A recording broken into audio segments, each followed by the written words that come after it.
Ladies and gentlemen, the evolution of our digital lives has been extraordinary. We have moved from desktop computers to the web and now to smartphones.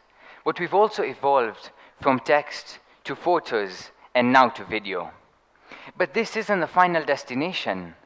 The next platform and medium will even be more immersive. An embodied internet where you're inside the experience and not merely observing it. Now this is what we call the Metaverse. Now by a show of hands, how many of you guys have actually been to a VR park? Let's see, how many of you guys have been to a VR park? So virtual reality is actually really similar to the Metaverse. For the people who have been to VR parks, you know that it's like you're inside the experience. And in the Metaverse, it's the same thing. But when we hear Metaverse, many images come to our mind. For some of us, it's a dystopian future filled with avatars and virtual realities that isolate us from the real world. But for others, it's a digital wonderland where creativity has no bounds. But the Metaverse is more than just its interpretations. It is a new chapter in human history. At its core, the Metaverse is a digital interconnected universe.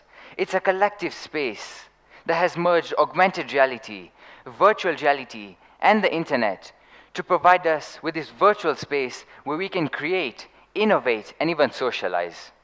I mean, you never know. We could probably have the next Albert Einstein through the Metaverse.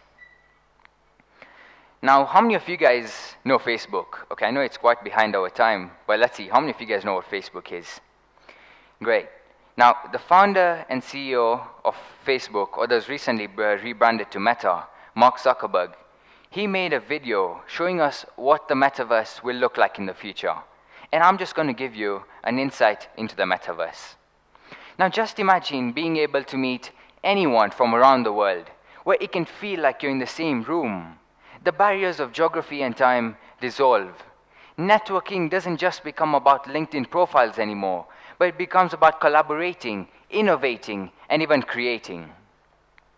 For many years, especially during the COVID-19 pandemic, online communities were a lifeline.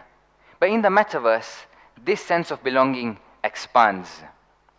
How about we take an example? Let's say the pandemic was yet going on, and it's my birthday, and the Metaverse did exist. What would happen is that today's my birthday, but my dad's on a business trip to the UK, and my sister's studying in France. But because of the lockdown, they weren't able to come back to Kenya.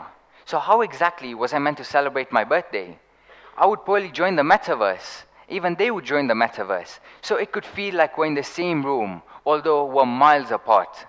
It could feel like they're in the same room cutting the cake with me, or even singing happy birthday. This would feel so great. Let's take another example. During the pandemic, we all had online classes. So we would join our online classes in the morning, but after that, some of us would end up falling back into bed. I can't say I wasn't one of those, I certainly was. But others would probably end up hopping onto games like Fortnite and Minecraft. Others are watching Suits and Blacklist.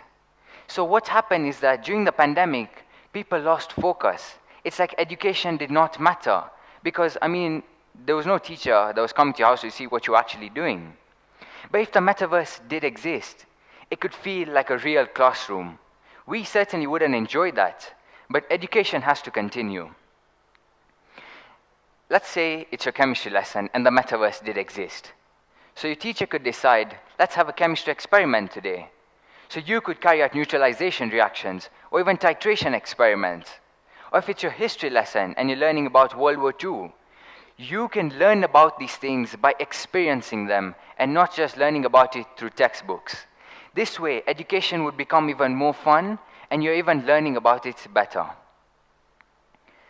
Just imagine students no longer confined to four walls, but exploring ancient civilizations, diving into the depths of the ocean. I mean, you could even go and explore the Titanic, or even walking on Mars. All of these things could happen through virtual experiences. But when we talk about fashion, let's talk about fashion. So Nike recently acquired a company called Artifact. But why does this really matter? It's because companies like Nike, Adidas, Gucci, Louis Vuitton, and even Burberry have started showing presence in the metaverse too. These companies have seen the potential that the metaverse actually has. Digital wardrobes would become as important, if not more important, than real ones. I mean, let's say you like a pair of clothes, but it's all the way in the US. So you can order these clothes, but when they come, the clothes could either be too small or too big. But in the metaverse, you can try these clothes on virtually, see if they perfectly fit you. I mean, we all need perfectly fitting clothes as well, trying to impress someone, aren't we? But some of you guys might be wondering, why should we care about this futuristic concept? But the answer lies in the profound potential it holds. The metaverse has the ability to reshape communication, reshape our daily lives, and even reimagine education. But how good is this to be true? So there are a lot of things that people are saying, like the downsides, like it's scary, people can get mental health issues, or even addiction. Addiction, I agree, but the other things we cannot really know how true they are as we've never experienced them, as the metaverse doesn't yet exist. But for addiction, you can see that children stay up till 4 in the morning playing games like Fortnite or Minecraft, or they're up all night watching TV. Or we can't live without our phones nowadays, so we're addicted to it. Now these are the challenges that we would face. But there are other challenges such as privacy, security, and even cost. Recently, Apple released a pair of VR headsets. Now these were very costly. But how many people can actually afford to buy these things? But the main challenge that we would face is hacking. In today's time, our phones and computers can get hacked so easily. But in the metaverse, this would even be worse.